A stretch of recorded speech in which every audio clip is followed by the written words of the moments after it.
Olá pessoal, sejam todos muito bem-vindos a mais um vídeo aqui no canal do Professor Bruno Criado, que tem como iniciativa nessa coletânea de vídeos te auxiliar na preparação para a segunda fase da OAB na disciplina de Direito do Trabalho. Se você ainda não me viu por aqui, muito prazer, eu sou a professora Maria Júlia Ferraz, sou advogada e faço parte desses projetos que têm por objetivo te auxiliar nesse momento tão importante que é a preparação para a OAB. Nós temos iniciativas aqui para te auxiliar na primeira fase e agora já avançando também na segunda fase da OAB. Bom, pessoal, vocês podem verificar aqui dos vídeos do canal que nós estamos comentando algumas estruturas de peças, linhas do tempo processual, resolução de alguns exames anteriores e essa iniciativa e também do vídeo já publicado pela professora Maria Eduarda, nós estamos comentando algumas teses de algumas peças processuais que são de extrema importância para a sua prova. Peças essas que, diga-se de passagem, já caíram mais de uma vez na prova. Então, vale a pena a gente dedicar uma atenção especial a elas. Bom, pessoal, antes da gente já iniciar a conversar sobre a nossa aula de hoje, eu reitero aqui as minhas redes sociais, eu já recebi algumas mensagens de vocês, fiquei muito feliz com o contato e me coloco novamente à disposição. Se você ficar com qualquer dúvida, seja sobre a nossa resolução de hoje ou sobre algum outro vídeo que já está disponível aqui no canal, não deixem de entrar em contato comigo, o importante é ir para a prova da OAB sem nenhuma dúvida. Tá joia? Fazemos esse combinado então. E aí, pessoal, já para a gente dar continuidade, como vai funcionar o nosso encontro de hoje? Como eu falei para vocês, nós temos algumas peças processuais que já apareceram de forma reiterada na sua prova da OAB. E a contestação é uma delas. Por esse motivo que nós temos uma aula aqui do canal sobre linha do tempo processual, uma aula que te auxilia no entendimento e na elaboração de uma contestação, e hoje nós vamos fazer um estudo de teses da contestação. Mas o que vem a ser isso? Nada mais é, pessoal, de que o estudo de algumas teses que já apareceram em exames anteriores.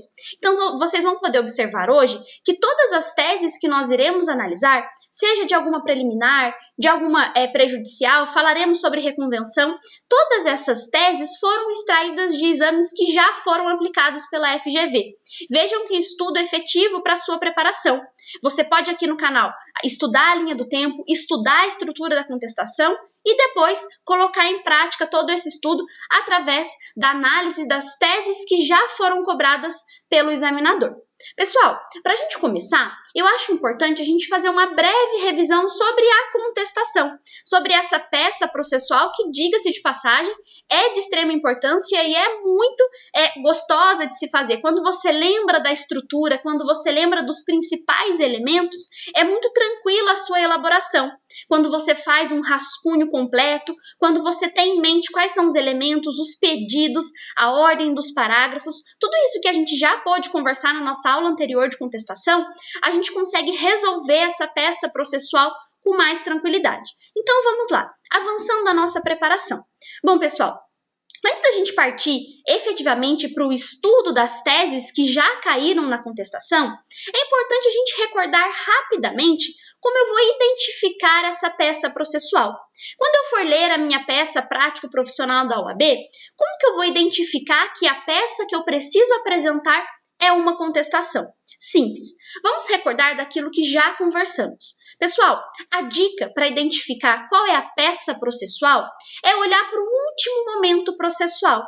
Então, eu vou partir para a leitura do meu enunciado e vou falar, deixa eu verificar quais atos processuais foram praticados, se foram praticados atos processuais. A partir dessa análise, e também, pessoal, vale destacar, da lembrança da linha do tempo processual, a gente consegue identificar qual é a peça que o examinador pretende que a gente apresente. Vamos lá.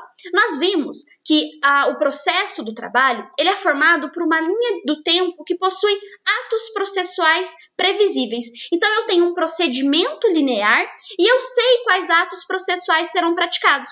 Então, eu tenho notificação, eu tenho uma distribuição de uma reclamação trabalhista e aí ela é recebida pela vara do trabalho, o servidor vai encaminhar uma notificação da reclamada, nós temos lá o prazo para que haja presunção de notificação e essa reclamada ela vai ser notificada para comparecer a uma audiência, oportunidade em que poderá ser apresentada a sua defesa.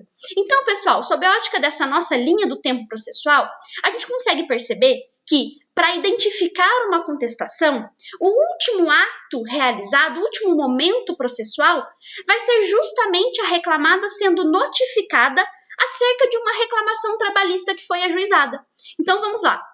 Eu coloquei aqui até um trechinho, pessoal, que aparece geralmente nas peças, nos enunciados que a peça será contestação, que diz o seguinte: reclamada que foi notificada acerca de uma reclamação trabalhista e procura você, como advogado, para adotar a medida processual cabível. Então, vejam, pessoal, toda vez que nós tivermos a narrativa de uma reclamação trabalhista que foi ajuizada, e aí a reclamada foi notificada e procura você como advogado, a medida processual cabível, por obviedade, será a apresentação de uma contestação, o oferecimento de uma contestação. E aí, pessoal, recordado brevemente como a gente faz para identificar que se trata de uma contestação, é o momento da gente fazer uma breve revisão também sobre a estrutura dessa nossa contestação. Conversávamos na nossa aula a respeito dessa peça processual que nós temos uma estrutura para seguir. Então, toda vez que eu me deparar com uma contestação, eu vou automaticamente lembrar da sua estrutura, qual seja preliminar de mérito, prejudicial de mérito, mérito, reconvenção e requerimentos finais. Lembrando que eu posso ou não ter uma preliminar, uma prejudicial, assim como a reconvenção. São elementos que podem ou não aparecer na sua contestação. Então, falou em contestação, eu vou lembrar preliminar de mérito, prejudicial de mérito, mérito, reconvenção e requerimentos finais. E aí, como é que fica a nossa peça processual? Primeiro, eu vou iniciar endereçando a minha peça, ou seja, eu vou dirigir aquela minha contestação para o juízo que está tramitando a reclamação trabalhista. Então, se o enunciado fornecer para você que aquela reclamação tramita perante a segunda vara do trabalho de determinada região, você vai distribuir aquela reclamação, aquela sua contestação, melhor dizendo, para aquela mesma vara do trabalho, ou seja, para a vara do trabalho em que tramita a reclamação trabalhista. Ainda, eu vou qualificar as partes, eu vou indicar o fundamento legal, qual seja o artigo 847 da CLT, e vou denominar a minha peça, qual seja a contestação. E aí eu já vou partir para a estrutura que nós conversávamos. Preliminar de mérito, prejudicial de mérito, vou elaborar o meu mérito dizendo que o reclamante não assiste razão nos argumentos lançados e requerer a improcedência dos pedidos do reclamante. Vou fazer uma reconvenção, se o caso, se tratar de uma demanda em que a reclamada tenha que também trazer uma pretensão. E, por fim, eu vou trazer os meus requerimentos finais. Tá legal, pessoal? Uma breve revisão só para a gente recordar um pouquinho como funciona a contestação, qual a sua estrutura básica, como identificar essa peça processual.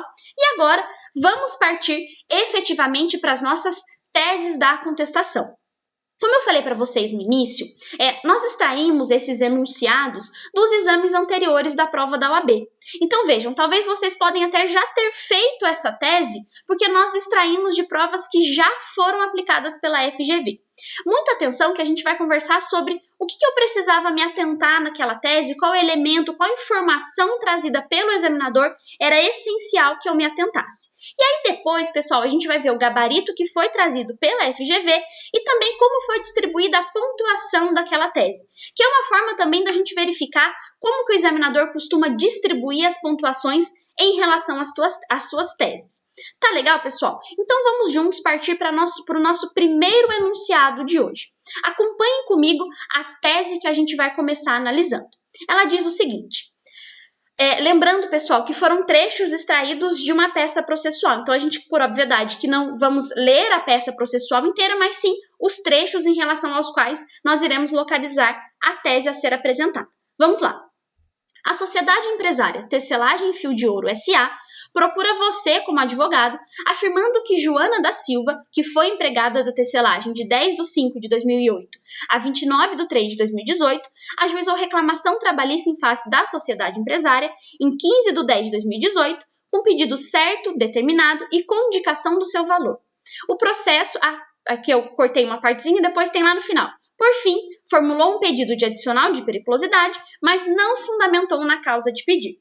Pessoal, eu trouxe essa parte introdutória, mas a parte que interessa para nós é essa que está em destaque.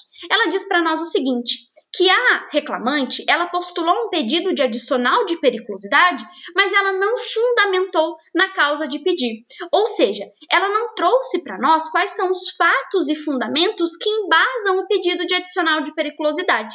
E aí a gente precisava lembrar do seguinte, eu vou ter uma preliminar de mérito toda vez que eu identificar um problema no processo.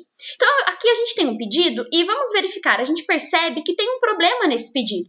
Porque a reclamante, ela pede adicional de periculosidade, só que ela não fala o porquê ela faz jus àquela pretensão.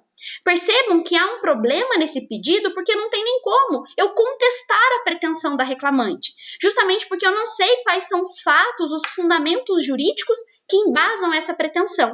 E aí, pessoal, a gente precisava lembrar então que, diante de um problema no processo, a solução vai ser uma preliminar de mérito, contestando exatamente, apontando para o juízo trabalhista esse problema que vocês identificaram.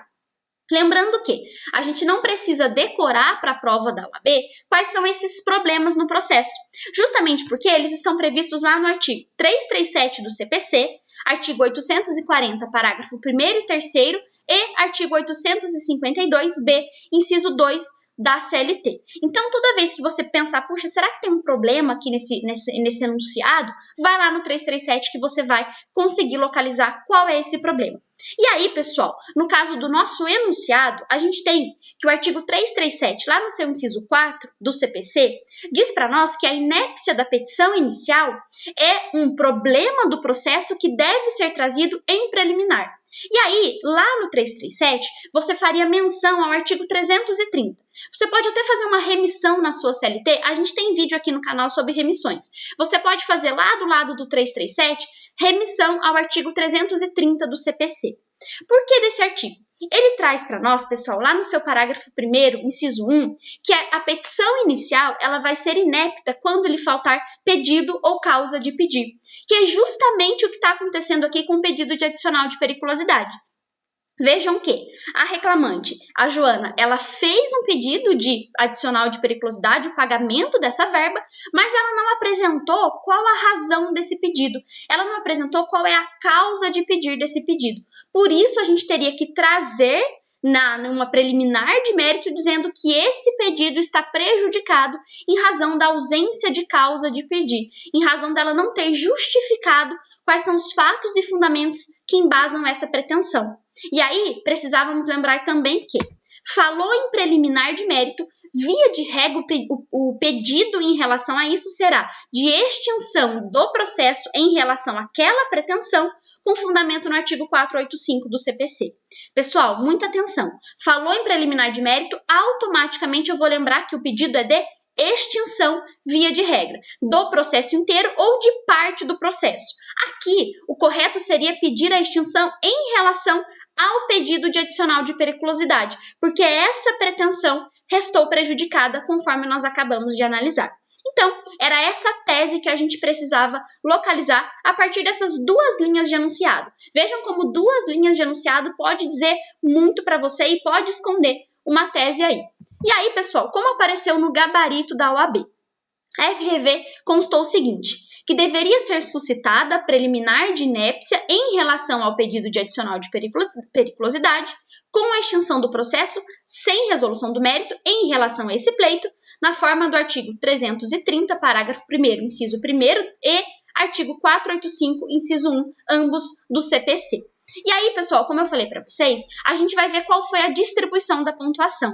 Vejam aqui que encontrar a tese de preliminar de mérito, você já garantia 0,4 na sua prova. Então, valia 0,4 o fato de você localizar e fundamentar essa tese na sua preliminar. E aí também foi atribuída a pontuação de 0,10 em relação aos dispositivos que fundamentam aquela preliminar.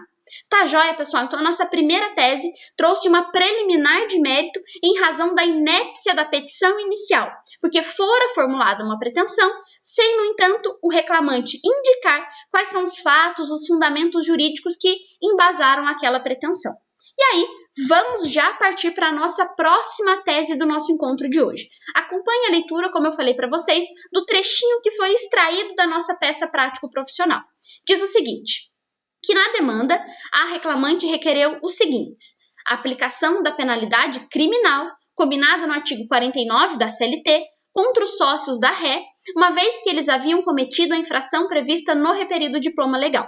Pessoal, vejam aqui que eu extraí um trechinho da nossa peça processual que diz que a reclamante, com fundamento lá no artigo 49 da CLT, ela pediu a condenação da reclamada no pagamento, na penalidade criminal. Então, ela pediu que a reclamada fosse condenada criminalmente sobre a prática de determinado ato. E aí, pessoal, a gente precisava lembrar, primeiro de tudo, que a Justiça do Trabalho não tem competência alguma para julgar crimes. Pessoal, falou em crime, ainda que seja contra a organização do trabalho, eles estão fora da competência da Justiça do Trabalho. Aqui a gente está diante de um caso de incompetência absoluta da Justiça do Trabalho. E aí, precisávamos ir lá no 337 do CPC, que nós verificaríamos lá no inciso 2 que a incompetência absoluta deve ser trazida em preliminar de contestação. Então, vejam, aqui a gente precisava primeiro identificar que, o reclamante pediu a condenação da reclamada, condenação criminal da reclamada. Então, eu não estou falando aqui em uma verba trabalhista que ela está querendo que a reclamada pague. Não. Eu estou vendo aqui que ela quer que a reclamada seja condenada pela prática de um crime, previsto lá no artigo 49 da CLT.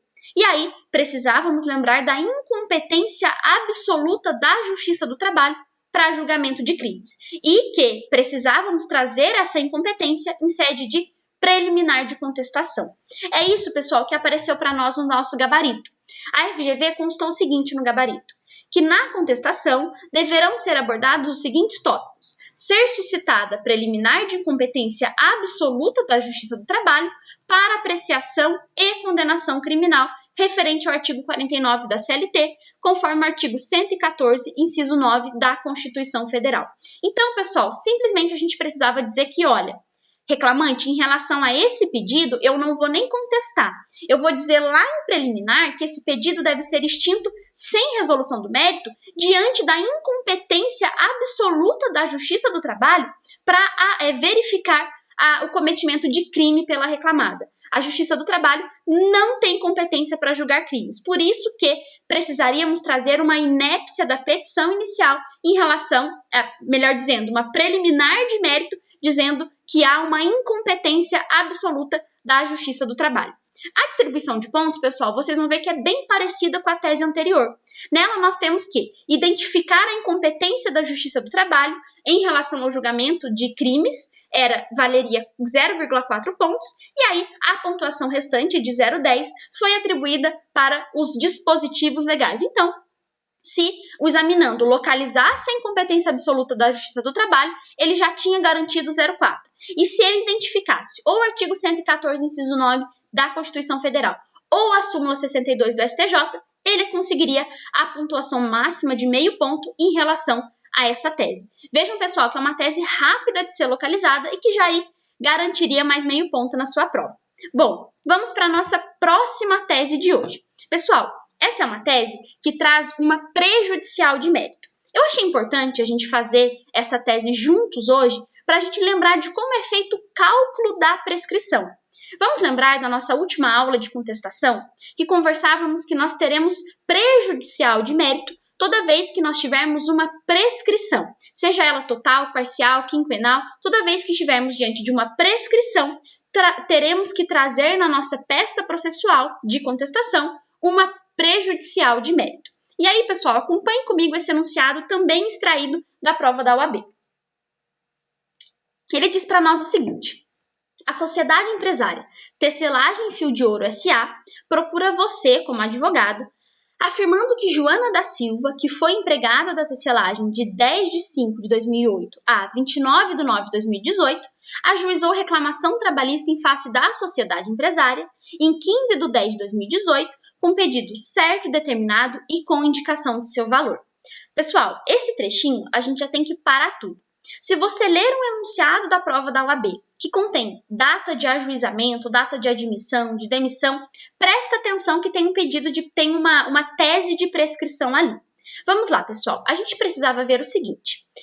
A reclamante ajuizou a reclamação trabalhista no dia 15/10/2018. Peraí, Maju, como que eu vou ver se tem prescrição quinquenal? Eu tenho que fazer o seguinte, eu vou pegar a data de ajuizamento e vou contar 5 anos para trás. A partir daquela data, todas as pretensões anteriores àquela data estarão atingidas, prejudicadas pela prescrição quinquenal. Vejam aqui que a reclamante ajuizou a reclamação trabalhista com previsões que retroagem a data da sua admissão, que se deu em 10/5/2008. Tá aí a importância de se fazer o cálculo da prescrição quinquenal. Pessoal, se a gente fizesse o cálculo aqui, e eu trouxe para vocês o pequeno cálculo que a gente fez, no seguinte, o ajuizamento se deu em 15/10/2018.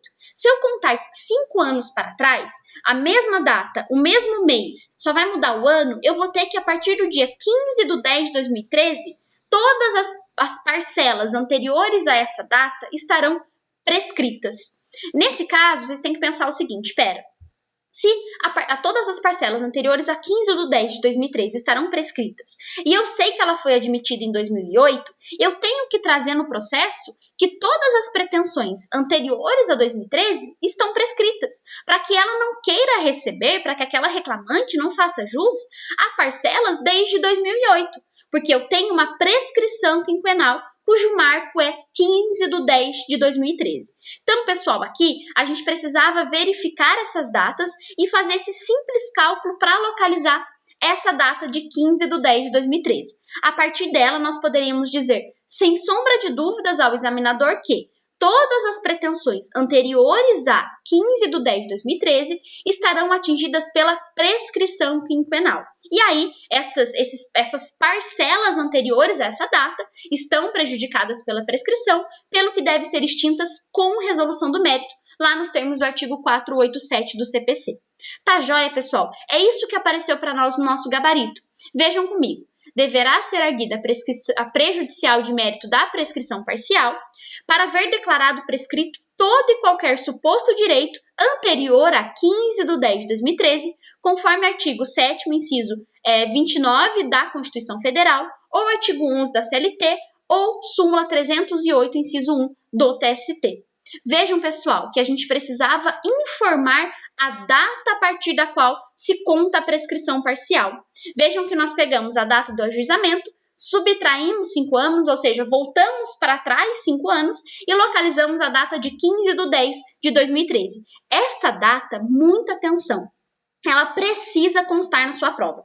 Toda vez que você fizer um cálculo de prescrição quinquenal, lembrem-se de colocar essa data, de colocar o seguinte, olha, todas as pretensões anteriores a essa data estão prescritas. Porque vocês podem ver aqui no gabarito e na distribuição de pontuação que tal item foi pontuado.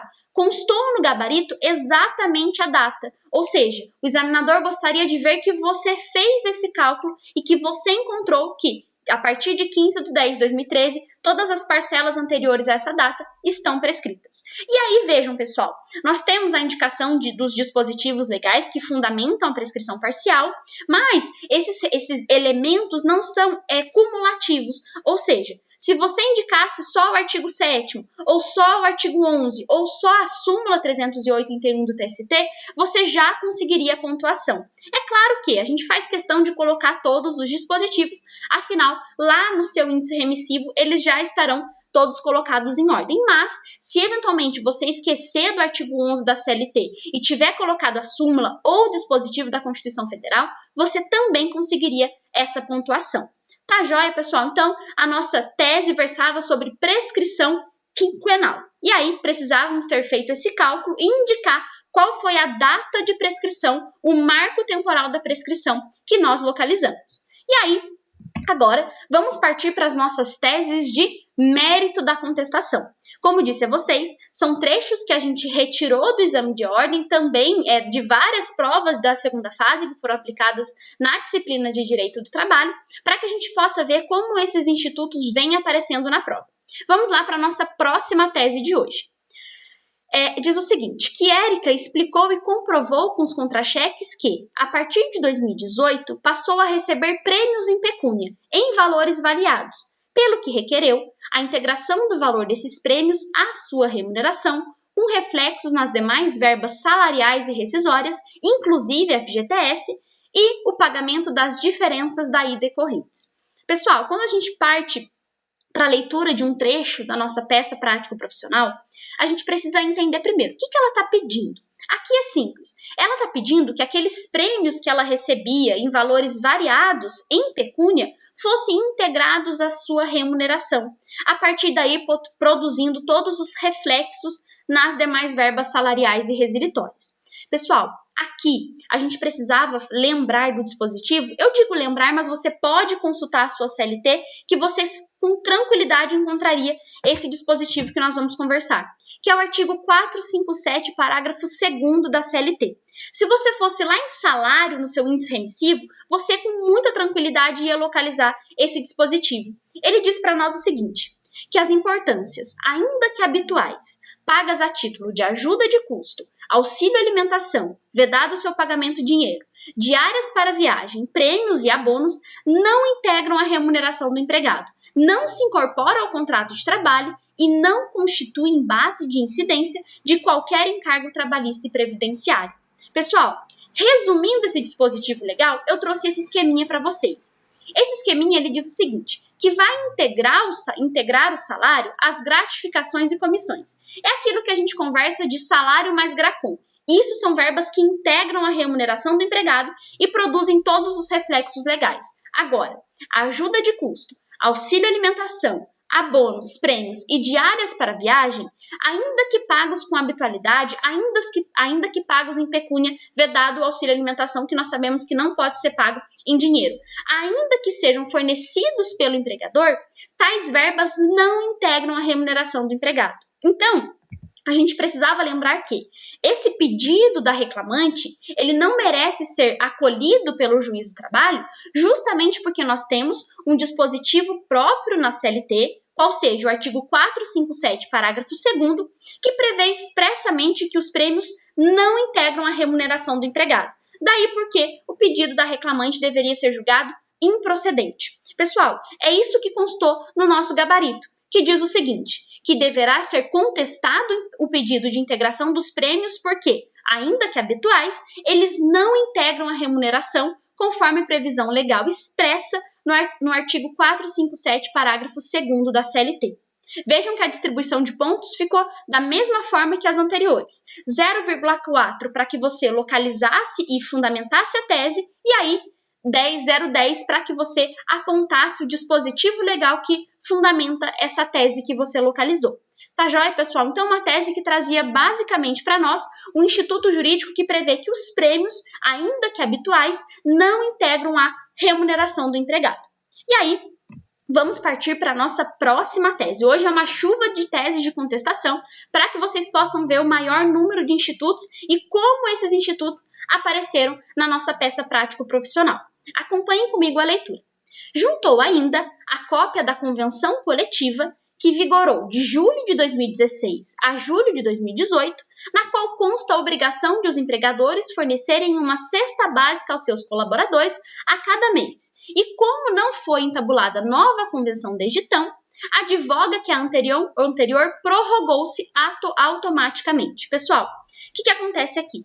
Em resumo, nós temos uma tese que diz o seguinte, a reclamante falou que tinha uma convenção coletiva que vigorou de 2016 a 2018, dizendo que a empresa ficaria obrigada a fornecer uma cesta básica para os seus colaboradores.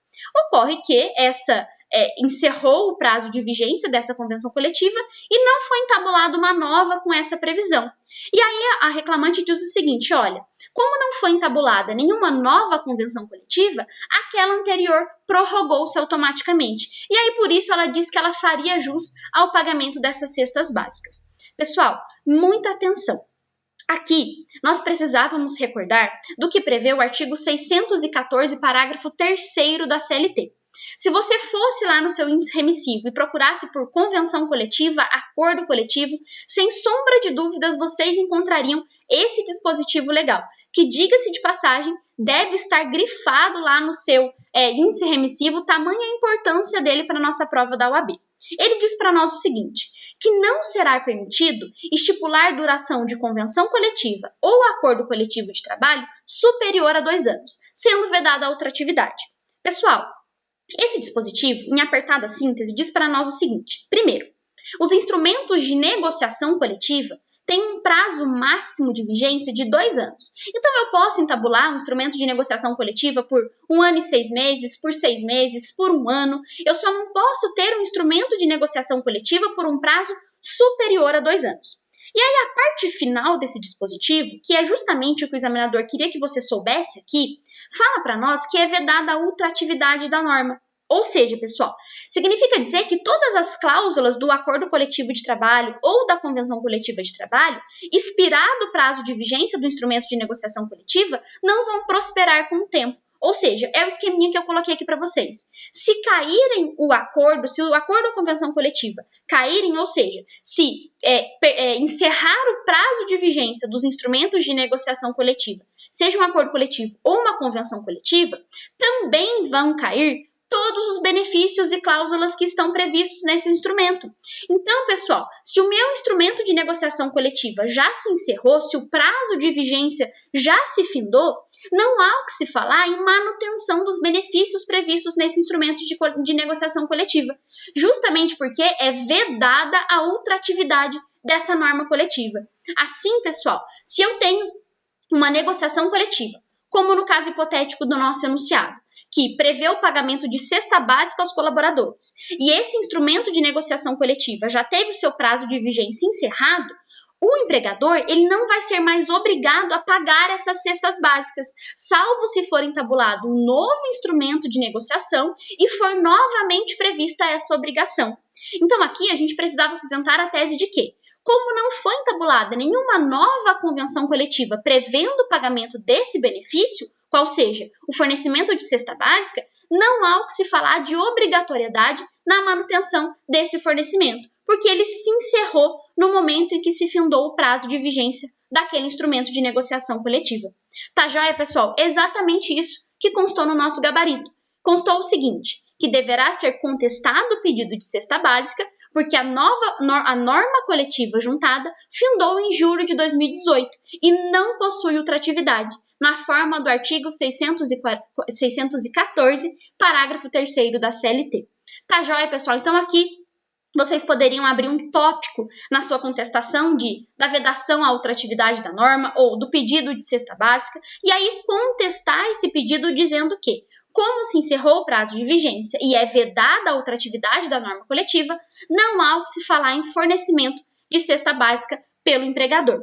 A distribuição da pontuação ficou da mesma forma que nós já estamos vendo. 0,4 para que você encontrasse e discorresse sobre aquela tese da vedação à ultratividade da norma e aí apontasse qual é o dispositivo legal que fundamenta essa tese, qual seja o artigo 614, parágrafo 3º da CLT. Tá joia, pessoal? A animação que a gente tem mais uma tese para conversar hoje. Ela diz o seguinte, que na reclamação trabalhista, a reclamante postulou o pagamento de adicional de penosidade na razão de 30% sobre o salário base, porque, no exercício da sua atividade, era constantemente furada pelos espinhos das flores que manipulava. Pessoal, essa é uma tese bem conhecida, acredito que vocês já tenham feito, porque é uma tese bem famosa do adicional de penosidade, que é a situação hipotética em que a funcionária ela era furada pelos espinhos das flores que ela manipulava e aí ela pediu o pagamento de adicional de penosidade. Pessoal, quando a gente vê qualquer tese, qualquer dispositivo que fala sobre adicional de penosidade, a gente precisa lembrar que esse instituto, muito embora possuir previsão constitucional, ele não foi regulamentado, de forma que não há o que se falar no pagamento desse adicional, ante a ausência de previsão legal a respeito. Pessoal, ele vem previsto lá no artigo 7º, inciso 23 da Constituição, que diz para nós o seguinte, que são direito dos trabalhadores urbanos e rurais, além de outros que visem a melhoria de sua condição social, adicional de remuneração para as atividades penosas, insalubres ou perigosas na forma da lei. Vejam que o dispositivo da Constituição Federal prevê para nós que esses adicionais serão pagos na forma da lei. Só que nós não temos a regulamentação por lei do adicional de penosidade. Sim, temos regulamentado o adicional de insalubridade e periculosidade. Ocorre que o mesmo não se dá em relação ao adicional de penosidade, que ainda não foi regulamentado por lei. Daí porque ele não é devido. Tá joia, pessoal? Então, é isso que constou no nosso gabarito. Disse para nós o seguinte, que deverá ser sustentado que o adicional de penosidade não foi regulamentado, estando previsto apenas no inciso 23 da Constituição Federal. Vejam que você bastava dizer que ele não foi regulamentado que você já conseguiria a pontuação de 0,4. E aí, bastava também indicar aonde vem previsto esse adicional de penosidade, que é lá no artigo 7º, inciso 23 da Constituição Federal. Pessoal, vejam que é uma tese bem sucinta, a gente consegue usar poucas linhas para dizer para o examinador que, olha, eu sei que a reclamante pediu adicional de penosidade, só que não assiste razão a reclamante em relação a esse pedido, porque o adicional de penosidade, muito embora possua previsão constitucional, não foi regulamentado por lei, nos termos do artigo 7º, inciso 23 da Constituição Federal. E, por fim, pedir a improcedência desse pedido da reclamante. Tá joia, pessoal? Uma tese bem sucinta, mas que aí já garantiria mais meio ponto na sua prova. E aí, pessoal, vamos partir para a nossa próxima tese. A gente está partindo para a fase final da nossa aula, mas ainda tem tese para a gente ver. Acompanhe comigo. O enunciado disse para nós o seguinte, que a reclamante relata que, no ano de 2018, permanecia 2 vezes na semana, por mais 1 hora na sede da sociedade empresária, para participar de um culto ecumênico, caracterizando o tempo à disposição do empregador, que deve ser remunerado como hora extra, o que requereu. Pessoal, vejam aqui. A gente tem retratado uma situação hipotética de um empregado que permanecia por um tempo adicional, além da sua jornada na sede da empresa, para participar de um culto ecumênico. Daí porque ele postulou o pedido de horas de pagamento de horas extraordinárias em relação a esse período que, segundo ele, seria caracterizado como tempo à disposição do empregador.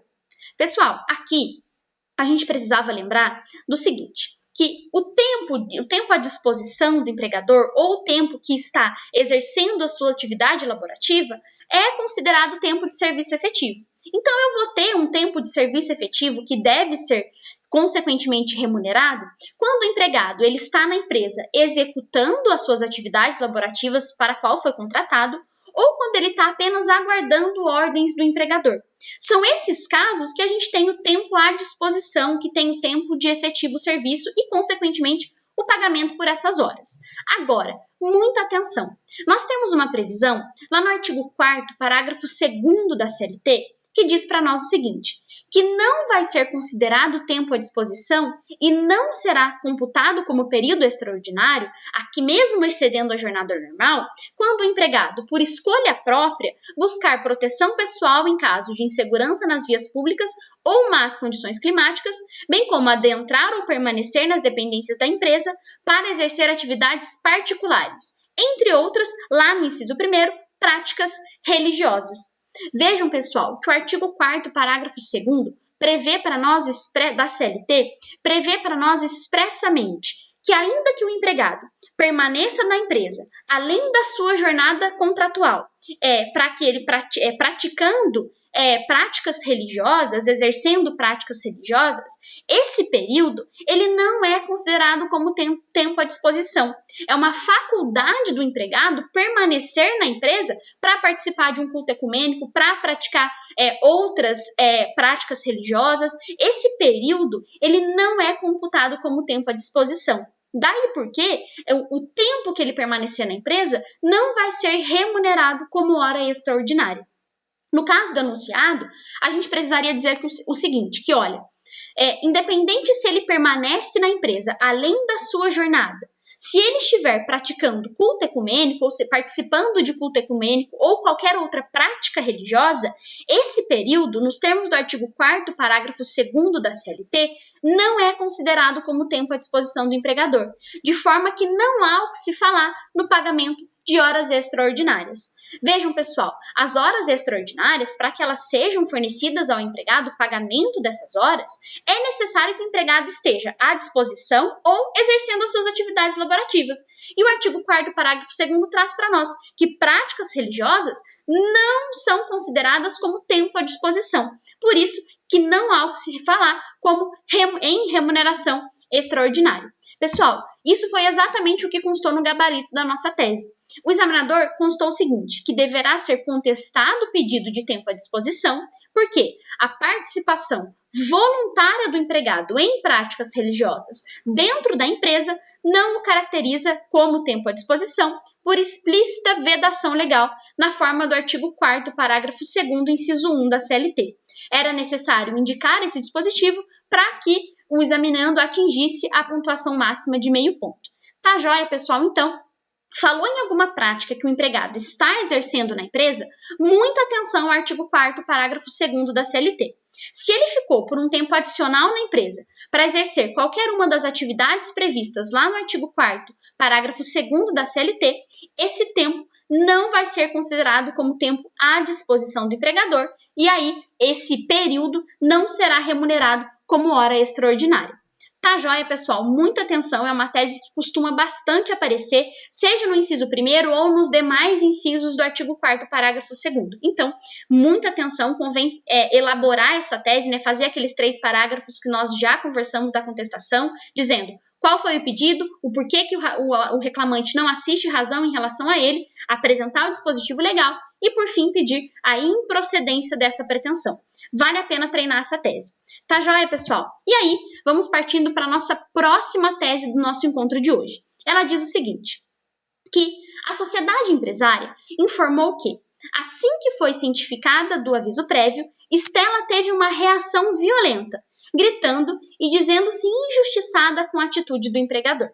A situação chegou a tal ponto que a segurança terceirizada precisou ser chamada para conter a trabalhadora e acompanhá-la até a porta de saída. Contudo, quando deixava o portão principal, Estela começou a correr e pegou uma pedra do chão e arremessou violentamente contra o prédio da empresa, vindo a quebrar uma das vidraças. A empresa informa que gastou R$ 300 na recolocação do vidro antigo, conforme nota fiscal que exibiu.